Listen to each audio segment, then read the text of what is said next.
Siomai nga ang kinikrave ko ngayong araw mga mamis at dapat nga talaga ay bibili na lang ako sa labas kasi nga meron naman ditong malapit na branch ng David Siomai. Pero ang iniisip ko kasi mga mamis, ang gusto ko ay Japanese siomai. Ang David's mga mamis, wala silang Japanese siomai. Kaya naman ito, nung pagising ko nga ng mga bandang tanghali, bumangon nga agad ako para nga magpunta sa Robinson at bumili ng mga kailanganin kong ingredients sa paggawa ng siomai. Nung una nga talaga mga mamis ay nagdadalawang isip ako na gumawa nito kasi nga ang gastos ng mga ingredients. At ang plano ko nga na lang mga mamis, pupunta na lang ako sa food court dito na malapit sa mall sa amin at bibili na lang ako ng mga 4 pieces na siomai or Japanese siomai para nga mawala lang or mapawi lang yung cravings ko. Kaya lang baka mabitin ako mga mamis kasi 'di ba mahal ang Japanese siomai kapag sa mga food court 60 pesos, 4 na piraso. Kaya naisip ko sige gagawa na nga lang ako, di bali nang magastos. Total naman pag gumawa naman ako nito mga mamis ay hindi lang naman to pang isang araw, pang ilang araw din naman to. Kaya okay lang kahit na medyo nagastosan nga ako para lang dito sa cravings ko na Japanese siomai. Naisip ko na kahit magastos to mga mamis, makakatipid pa rin ako ng ilang araw kasi nga kapag nakagawa naman ako nito, madami-dami din ako magagawa at pang ilang araw din namin tong mauulam. Ito pa lang yung pangalawang beses mga mamis na gagawa ko ng siomai pero first time kong gagawa ng Japanese siomai. Dati kasi ang ginagawa ko, yung plain lang na siomai, yung nasa white lang na wrapper. Pero ngayon, bumili pa din ako ng white na wrapper parang ako sakali makagawa pa rin ako ng plain lang. By the way mga mamis, ang gamit ko palang meat dito ay giniling na chicken breast kasi alam nyo naman, bawal ang mamshi panay nyo sa baboy. Kaya itong Japanese siomai na gagawin ko ay chicken Japanese siomai.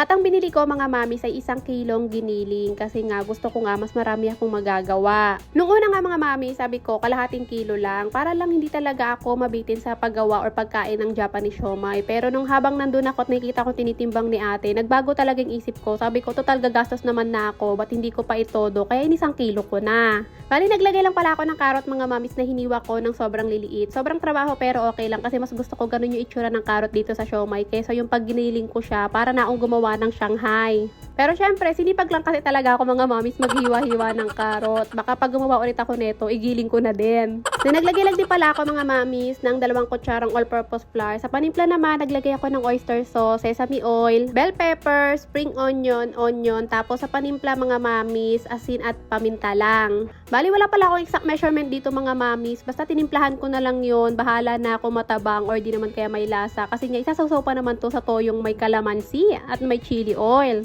At pagkatapos nga mga mamis, itong at isa-isa ko na or sinimulan ko ng ibalot dito sa nabili kong nori or pambalot ng Japanese siomai. Sa isang pack mga mamis na binili ko na pambalot ng Japanese siomai, 10 pieces ang laman nun. Pero 5 lang muna yung ginawa ko kasi nga tanghali na anumang oras na to at gising na si Atin at si Daddy. Pareha silang nagugutom na kahit ako nagugutom na din. Kaya sabi ko 5 lang muna yung gagawin ko at after namin kumain, gagawin ko pa yung iba pa. Bago ko nga hiwa-hiwain mga mamis yung ginawa kong Japanese siomai, humabol nga muna ako ng 10 pieces nitong siomai na plain. Masarap din kasi talaga mga mamis yung gantong siomai, diba? Yung nakabalot sa molo wrapper. Ganito talaga yung mga unang siomai na nakilala ko yung mga puti yung balot. Eto at natapos na nga ako magbalot itong puting siomai. And ito namang mga Japanese siomai, nahiwa-hiwa ko na din. Pero mga mamis, hindi pala maganda to na hiwa-hiwain na hindi galing sa freezer kasi masyado siyang malambot. Parang nayuyupi or nag-iiba na yung kanyang itsura. So, bali dalawa lang nga muna mga mamis ang hiniwa-hiwa ko para lang meron akong maisalang at meron kaming may ulam. Bali yung 3 nagawa ko, ilalagay ko muna yung sa freezer bago ko hiwa-hiwain. Tapos pagtapos nga namin kumain, tsaka ko i-continue ulit yung pagbabalot. Kung nakita nyo naman, ang dami pang natira na hindi pa nababalot. Habang ini-steam ko na nga mga mamis yung mga nagawa kong siomai, syempre gagawa na ako or mag-ready na ako dito ng sauce or yung magiging sausawan namin ng mga siomai.